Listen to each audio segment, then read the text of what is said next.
Assalamualaikum warahmatullahi wabarakatuh. Kami dari kelompok 2 ingin mempresentasikan materi sebelum UAS serta studi kasus di Perusahaan Nasional PT Asuransi Jiwasraya dan Perusahaan Internasional Red Lobster Hospitality LLC. Sebelumnya, perkenalkan kami dari kelompok 2 dengan anggota Piratri Wulandari, Ryan Zaki, dan Syifa Amelia. Materi selanjutnya akan dibahas oleh Ryan Zaki. Assalamualaikum warahmatullahi wabarakatuh. Saya Ranjaka Arif Putra dari kelompok 2 Aspek Hukum dalam Bisnis. Kali ini saya akan menjelaskan tentang hak kekayaan intelektual. Pengertiannya itu hak atas kekayaan intelektual atau disingkat HAKI merupakan hak eksklusif yang diberikan oleh negara pada individu maupun badan hukum atas hasil pikir manusia yang diwujudkan dalam bentuk karya di bidang ilmu pengetahuan, seni, dan teknologi. Hak ini memberikan kewenangan pada pemiliknya untuk menggunakan, memperbanyak, dan memperoleh manfaat ekonomi dari karya tersebut. Dalam konteks bisnis, haki menjadi instrumen penting untuk melindungi kreativitas dan inovasi agar tidak dimanfaatkan secara sah oleh pihak lain. Secara tidak sah oleh pihak lain. Prinsip-prinsip haki didasarkan pada beberapa prinsip utama, yaitu prinsip keadilan, kepastian hukum, prinsip ekonomi, dan prinsip sosial. Prinsip keadilan menjamin bahwa pencipta atau pemilik hak memperoleh perlindungan yang layak. Prinsip kepastian hukum memberikan jaminan perlindungan melalui peraturan perundang-undangan. Prinsip ekonomi menempatkan haki sebagai aset bernilai komersial, sedangkan prinsip sosial menekankan bahwa perlindungan haki tetap memperhatikan kepentingan masyarakat luas. Jenis-jenis haki meliputi hak cipta, merek dagang, hak paten, rahasia dagang, dan desain industri. Hak cipta untuk melindungi karya tulis, karya seni, dan program komputer. Merek dagang melindungi identitas usaha seperti nama dan logo.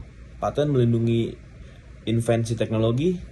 Rahasia dagang melindungi informasi bisnis yang bersifat rahasia dan bernilai ekonomi. Sedangkan desain industri melindungi tampilan estetika suatu produk. Dasar hukum. Pengaturan haki di Indonesia diatur dalam berbagai peraturan perundang-undangan. Antara lain Undang-Undang Nomor 28 Tahun 2014 tentang hak cipta, Undang-Undang Nomor 20 Tahun 2016 tentang merek dan indikasi geografis, Undang-Undang Nomor 13 Tahun 2016 tentang paten, Undang-Undang Nomor 30 Tahun 2000 tentang rahasia dagang, dan Undang-Undang Nomor 31 Tahun 2000 tentang desain industri. Regulasi tersebut memberikan dasar hukum yang kuat bagi perlindungan haki dalam kegiatan bisnis. Peran dalam aspek hukum dalam bisnis adalah, dalam aspek hukum bisnis, haki berperan sebagai aset tidak berwujud yang memiliki nilai ekonomi tinggi. Haki dapat dimanfaatkan dalam perjanjian lisensi, waralaba, dan kerjasama usaha. Selain itu, haki juga berfungsi sebagai alat perlindungan hukum untuk mencegah persaingan usaha tidak sehat dan meningkatkan daya saing perusahaan di pasar. Selanjutnya, hukum kepelitan dan penundaan kewajiban pembayaran hutang. Pengertiannya adalah hukum kepelitan dan penundaan kewajiban pembayaran hutang merupakan mekanisme hukum yang diberikan kepada debitur yang mengalami kesulitan keuangan untuk menunda pembayaran utang kepada kreditur. Debitur diberikan melalui hukum kepelitan dan penundaan kewajiban pembayaran hutang atau yang disingkat PKPU. Debitur diberikan kesempatan untuk menyusun rencana perdamaian berupa restrukturisasi utang guna mencapai kesepakatan dengan para kreditur. Dasar hukum dan tujuan PKPU, penundaan kewajiban pembayaran utang. PKPU diatur dalam Undang-Undang Nomor 37 Tahun 2004 tentang kepelitan dan penundaan kewajiban pembayaran utang. Tujuan utama PKPU adalah mencegah terjadi kepelitan, memberikan perlindungan hukum bagi debitur dan kreditur, serta menjaga kelangsungan usaha agar tetap dapat beroperasi. Dalam perspektif bisnis, PKPU merupakan sarana penyelamatan usaha. PKPU memungkinkan debitur untuk memperbaiki kondisi keuangan melalui restrukturisasi kewajiban, sementara kreditur tetap memperoleh kepastian hukum atas hak-haknya. Dengan demikian, PKPU berperan penting dalam menjaga stabilitas dunia usaha dan iklim investasi. Keterkaitan haki dan penundaan kewajiban utang pada PT Red Lobster dan PT Asuransi Jiwasraya. Keterkaitan haki dan PKPU pada PT Red Lobster. PT Red Lobster itu merupakan perusahaan yang bergerak di bidang restoran dan sangat bergantung pada hak atas kekayaan intelektual, khususnya merek dagang, hak cipta, dan rahasia dagang. Merek Red Lobster memiliki nilai ekonomi tinggi dan menjadi identitas utama perusahaan. Dalam kondisi kesulitan keuangan, PT Red Lobster sebagai perseroan terbatas dapat mengajukan PKPU untuk melakukan restrukturisasi utang. Dalam proses tersebut, haki tetap menjadi aset strategis yang memengaruhi nilai perusahaan dan kepercayaan kreditur. Penerapan PKPU dan perlindungan haki pada PT Red Lobster. Dalam proses PKPU, seluruh aset perusahaan termasuk haki diperhitungkan dalam restrukturisasi kewajiban. Perlindungan haki memastikan bahwa merek dan aset intelektual perusahaan tetap terlindungi meskipun perusahaan berada dalam kondisi keuangan yang sulit. Hal ini menunjukkan keterkaitan antara haki dan PKPU dalam menjaga kelangsungan usaha.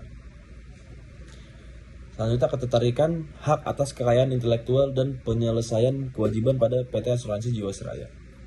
PT Asuransi Jiwasraya memiliki haki berupa merek, logo, dokumen perusahaan, dan rahasia dagang. Namun, sebagai badan usaha milik negara atau BUMN yang bergerak di sektor jasa keuangan, penyelesaian kewajiban keuangannya tidak dilakukan melalui mekanisme PKPU sebagaimana perusahaan swasta, melainkan melalui restrukturisasi dan kebijakan khusus pemerintah di bawah pengawasan otoritas jasa keuangan. Hal ini mencerminkan penerapan asas lex specialis dalam hukum bisnis. Perbandingan penerapan hukum PT Red Lobster dengan PT Jiwasraya adalah perbedaan utamanya terletak pada status hukum dan mekanisme penyelesaian kewajiban keuangan. PT Red Lobster tunduk pada Undang-Undang Pelitan dan PKPU, sedangkan Jiwasraya tunduk pada pengaturan khusus sektor perasuransian. Meskipun demikian, kedua perusahaan sama-sama menjadikan haki sebagai aset penting dalam kegiatan bisnis. Relevansi kasus tersebut pada aspek hukum dalam bisnis adalah kasus kesulitan keuangan yang dialami PT Red Lobster dan PT Jiwasraya menunjukkan bahwa haki dan mekanisme penyelesaian kewajiban keuangan memiliki peran strategis dalam aspek hukum dalam bisnis. Kedua kasus tersebut menjadi pembelajaran penting mengenai pentingnya perlindungan haki dan penerapan mekanisme hukum yang tepat dalam menjaga keberlangsungan usaha dan kepastian hukum. Corporate Social Responsibility dalam aspek hukum bisnis. Corporate Social Responsibility dipahami sebagai tanggung jawab perusahaan yang tidak hanya berorientasi pada keuntungan, tetapi juga memperhatikan aspek sosial dan lingkungan. Dalam perspektif hukum bisnis, CSR telah berkembang dari kewajiban moral menjadi kewajiban hukum. Di Indonesia, CSR diatur secara tegas dalam Pasal 74 UU Nomor 40 Tahun 2007 tentang perseroan terbatas yang mewajibkan perusahaan tertentu untuk melaksanakan tanggung jawab sosial dan lingkungan. Ketentuan ini diperjelas melalui Peraturan Pemerintah Nomor 47 Tahun 2012 yang menyatakan bahwa CSR harus dianggarkan sebagai biaya perusahaan. Selain itu, UU Nomor 25 Tahun 2007 tentang penanaman modal juga mewajibkan pelaksanaan CSR. Dengan demikian, CSR tidak lagi bersifat sukarela, melainkan bagian dari kepatuhan hukum. Pelaksanaan CSR yang terintegrasi dengan strategi perusahaan dapat mendukung kepatuhan hukum, meningkatkan reputasi, dan menjaga keberlanjutan usaha. Selanjutnya, ada studi kasus Corporate Social Responsibility dalam aspek hukum bisnis di perusahaan nasional, yaitu PT Asuransi Jiwasraya. Jiwasraya mencatat pelaksanaan CSR melalui Program Kemitraan dan Bina Lingkungan atau PKBL dalam laporan tahunannya. Ruang lingkupnya berupa pendidikan, kesehatan, pemberdayaan UMKM, dan kegiatan sosial kemasyarakatan.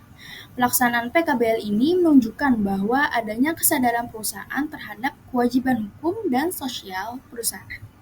PKBL ini diposisikan sebagai bagian dari strategi tata kelola perusahaan. Kegiatan CSR ini sejalan dengan prinsip good corporate governance yang menuntut perusahaan untuk memperhatikan dampak sosial dan lingkungan. Meskipun Jiwasraya terdapat isu keuangan, catatan formal kegiatan PKBL ini menunjukkan upaya institusional menjalankan fungsi sosial. Selanjutnya ada studi kasus Corporate Social Responsibility dalam aspek hukum bisnis di perusahaan internasional yaitu Red Lobster Hospitality LLC. Red Lobster mengintegrasikan program CSR ke dalam operasional perusahaan melalui pengelolaan rantai pasok yang efisien, khususnya pada program Red Lobster Shares yang menyalurkan makanan layak konsumsi kepada komunitas. Kemitraan dengan Make-A-Wish dan program Seafood for Heroes menunjukkan kemampuan perusahaan untuk mengalokasikan sumber daya operasional untuk kegiatan sosial secara berkelanjutan. Pelaksanaan CSR tetap dijalankan meskipun perusahaan menghadapi tekanan finansial yang mencerminkan komitmen manajemen terhadap tata kelola perusahaan yang baik. Program CSR ini berkontribusi pada peningkatan reputasi perusahaan dan kepercayaan publik yang berdampak positif pada kinerja jangka panjang. Kemudian, praktik ini sejalan dengan kewajiban tanggung jawab sosial dan lingkungan sebagaimana yang diatur dalam Pasal 74 UU Nomor 40 Tahun 2007 tentang perseroan terbatas di hukum Indonesia. Perspektif Corporate Social Responsibility dan kepatuhan lingkungan hukum bisnis. Kepatuhan lingkungan merupakan kewajiban dasar yang harus dipenuhi oleh setiap perusahaan, seperti pemenuhan AMDAL dan pengelolaan limbah. CSR berperan mendorong perusahaan untuk melampaui kewajiban minimum tersebut melalui program yang berorientasi pada perlindungan lingkungan dan kesejahteraan masyarakat. Ketidakpatuhan lingkungan dapat menimbulkan sanksi hukum dan konflik sosial. Sehingga integrasi CSR dan kepatuhan lingkungan menjadi penting dalam praktik hukum bisnis. Melalui pelaksanaan CSR yang berkelanjutan, perusahaan tidak hanya memenuhi kewajiban hukum, tetapi juga memperoleh kepercayaan masyarakat dan mendukung keberlanjutan usaha jangka panjang. Studi kasus Perspektif Corporate Social Responsibility dan Kepatuhan Lingkungan Hukum Bisnis di Perusahaan Nasional yaitu PT Asuransi Jiwasraya. CSR dipahami sebagai tanggung jawab hukum korporat yang mengedepankan etika dan keseimbangan antara kepentingan bisnis dan sosial. Jiwasraya memiliki struktur CSR yang dilaporkan dan mencerminkan prinsip good corporate governance yaitu keterbukaan, akuntabilitas, tanggung jawab, independensi, dan kewajaran. CSR berperan memperbaiki citra perusahaan dan membangun kepercayaan publik. Namun, Jiwasraya menghadapi tantangan operasional yang signifikan, termasuk masalah investasi, likuidasi, dan klaim yang mempengaruhi kredibilitas. Isu kinerja menunjukkan bahwa efektivitas CSR bergantung pada perbaikan tata kelola dan kinerja internal perusahaan. Selanjutnya ada studi kasus Perspektif Corporate Social Responsibility dan Kepatuhan Lingkungan Hukum Bisnis di perusahaan internasional yaitu Red Lobster Hospitality LLC. Keterlibatan Red Lobster dalam konservasi laut menunjukkan upaya perusahaan meminimalisirkan dampak lingkungan dari kegiatan operasionalnya. Kerjasama dengan Ocean Conservancy mencerminkan komitmen perusahaan terhadap keberlanjutan sumber daya laut sebagai bahan baku utama.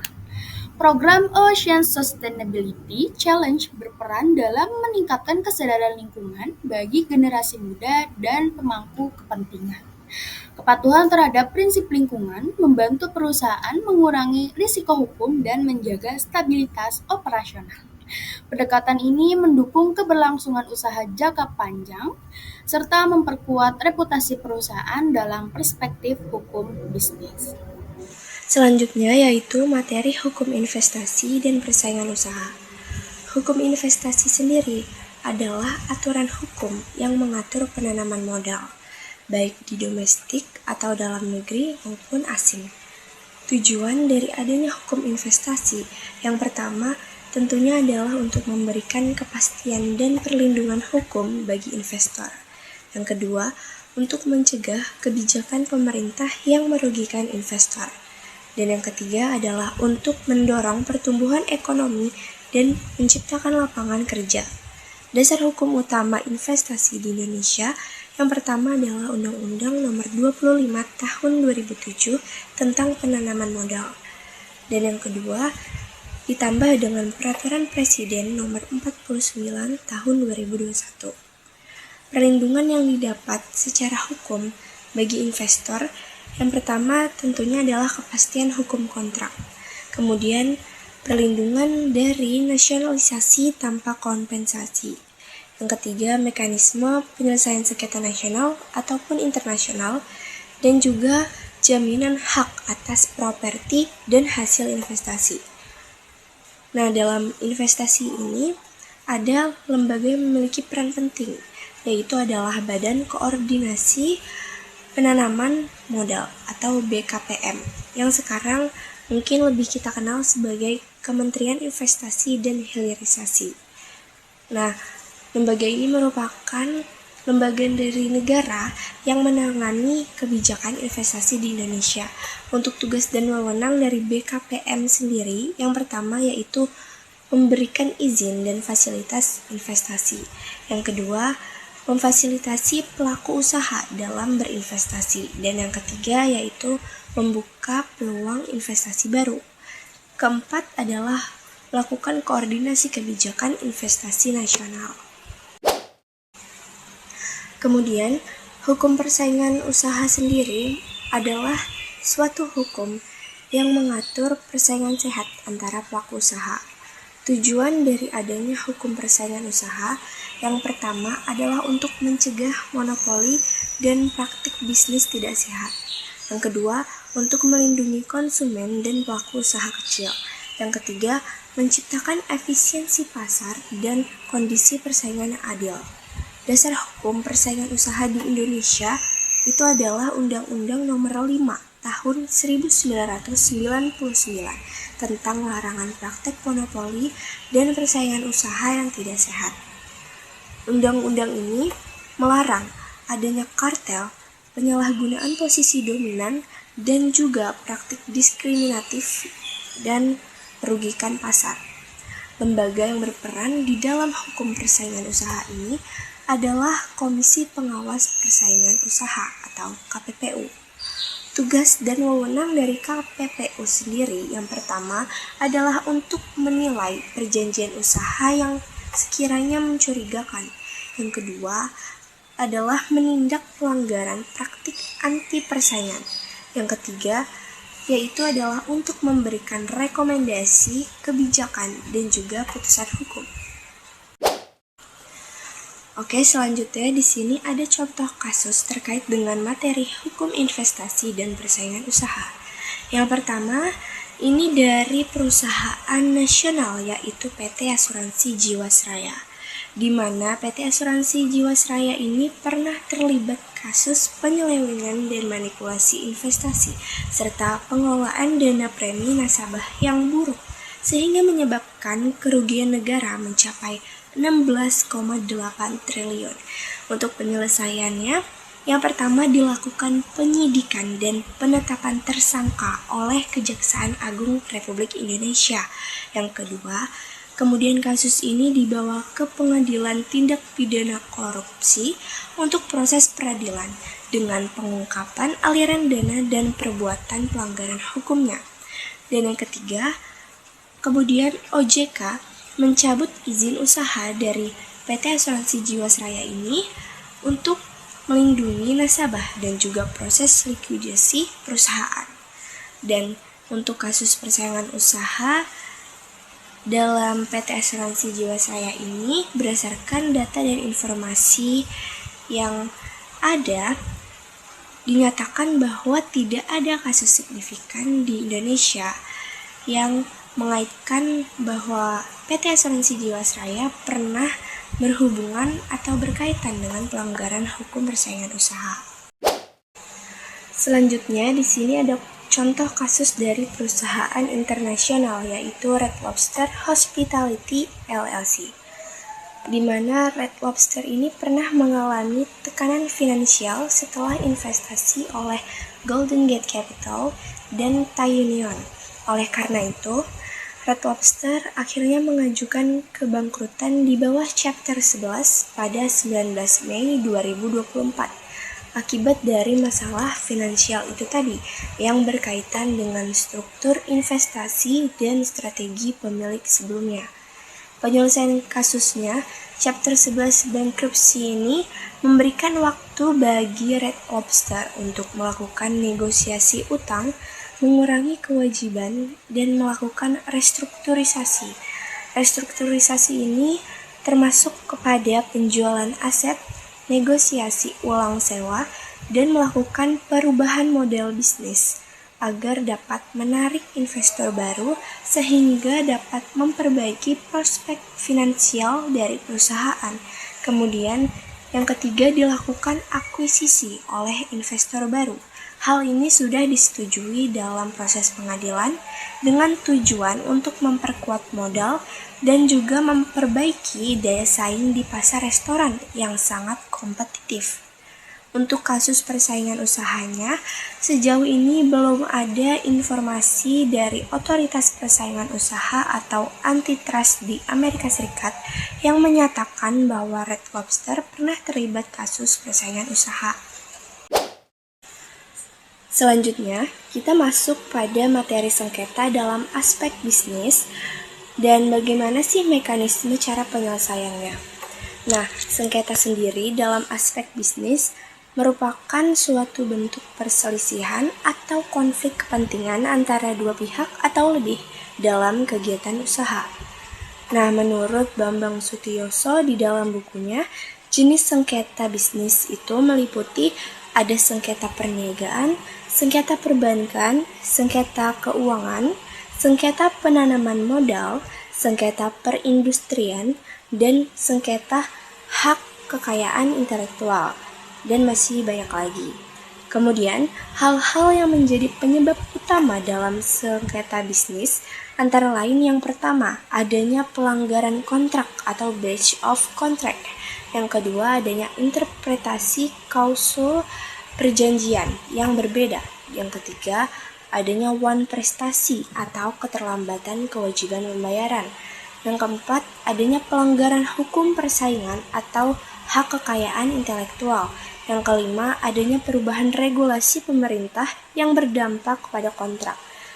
Dan yang keenam, adanya kesalahan operasional atau manajemen resiko yang buruk. Selanjutnya, untuk konsep penyelesaian sengketa dalam hukum bisnis, yang pertama bisa dilakukan melalui jalur litigasi atau pengadilan. Pengadilannya sendiri yang pertama bisa lewat pengadilan umum. Nah, pengadilan umum ini itu untuk kasus-kasus yang sebagian besar sengketa perdata. Yang kedua, bisa melalui pengadilan niaga.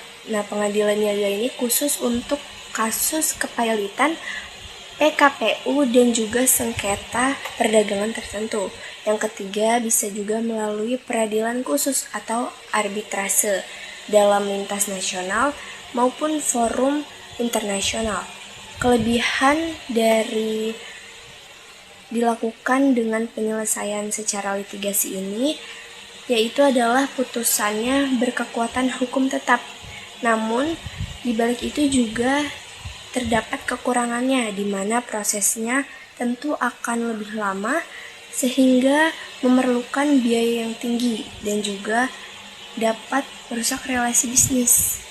Nah, alternatif yang kedua itu dapat dilakukan dengan ADR atau jalur non-litigasi. Yang pertama, dilakukan dengan cara negosiasi, yaitu proses komunikasi antar pihak yang bersengketa untuk mencapai kesepakatan bersama. Yang kedua, bisa dilakukan dengan cara mediasi, yaitu melibatkan pihak ketiga yang netral atau mediator untuk membantu pihak yang bersengketa agar mencapai kesepakatan bersama. Yang ketiga, bisa juga dengan cara konsiliasi, yaitu proses saat pihak dalam sebuah konflik itu dengan bantuan seseorang, yaitu pihak ketiga atau konsiliatornya, dalam mengidentifikasi masalah, menciptakan pilihan-pilihan solusi, serta mempertimbangkan pilihan solusi penyelesaiannya seperti apa. Kemudian yang keempat, bisa juga dengan arbitrase, di mana sengketa nantinya akan diputus oleh arbitrator yang ditunjuk para pihak, dan keputusannya bersifat final dan juga mengikat. Selanjutnya, di sini ada contoh kasus terkait dengan materi sengketa ini. Yang pertama, ini dari perusahaan internasional, yaitu Red Lobster Hospitality LLC. Red Lobster ini pernah terlibat dalam beberapa kasus sengketa, terutama terkait dengan pelanggaran kontrak dan perselisihan dengan pemasok serta pemegang saham atau penjamin keuangan. Red Lobster pernah mengajukan gugatan terhadap pemasok Blue Star Foods karena gagal memenuhi kontrak pasokan crab meat. Lalu Red Lobster menuntut adanya kompensasi lebih dari 500.000 US dollar. Sehingga dalam kasus ini cara penyelesaiannya yang ditempuh adalah pertama melalui litigasi di pengadilan negeri legal, kemudian melalui tahapan negosiasi sebagai bentuk penyelesaian secara damai antara pihak yang bersengketa. Dan ini dilakukan untuk menghindari adanya proses yang berkepanjangan. Selanjutnya, untuk contoh kasus yang kedua, di sini ada dari perusahaan nasional, yaitu PT Asuransi Jiwasraya, di mana PT Asuransi Jiwasraya ini pernah mengalami gagal bayar klaim nasabah produk JS Saving Plan dan kerugian investasi yang besar. Nah, kasus ini menimbulkan adanya wan prestasi kontrak bisnis yang berpengaruh terhadap hubungan hukum antara perusahaan yaitu Jiwasraya dengan para nasabahnya. Dan penyelesaiannya yang ditempuh yang pertama melalui tahapan penyidikan hukum pidana dan penetapan tersangka.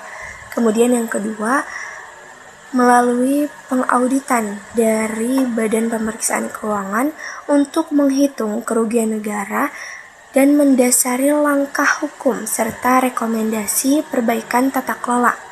Serta yang ketiga, dilakukan upaya restrukturisasi industri asuransi melalui OJK dan pembentukan holding perusahaan asuransi BUMN. Baik, sekian penjelasan dari kami. Semoga bermanfaat. Wassalamualaikum warahmatullahi wabarakatuh.